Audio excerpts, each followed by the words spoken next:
ஒப்புரவு ஈகை என்றால் என்ன? ஒப்புரவு என்பது பொது மனிதனுக்கு கொடுத்தல், ஈகை என்பது தனி மனிதனுக்கு கொடுத்தல். இதில் எது சிறந்தது என்று வள்ளுவர் கூறுவது ஈகை தான். அதாவது ஒப்புரவு செய்வது, ஒரு பஸ் ஸ்டாண்டு கட்டுறது, கோயில் கட்டுறது, இந்த மாதிரி ரோடு போடுறது, இந்த மாதிரி சம்பவங்கள். அவர் தான் ரோடு போட்டார், அவர் தான் பஸ் ஸ்டாண்டு கட்டினார், இவர் தான் கோயில் கட்டி வச்சார்.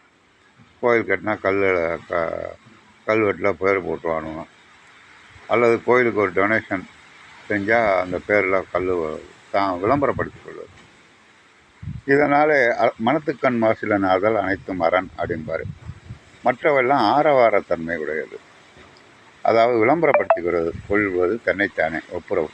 ஈகை என்பது தனி மனிதன் கொடுத்தல், அவன் யார்கிட்டையும் சொல்ல மாட்டான், அதுதான் பெஸ்ட்டு அப்படின்னு சொல்லி வள்ளுவர் சொல்லுவார்.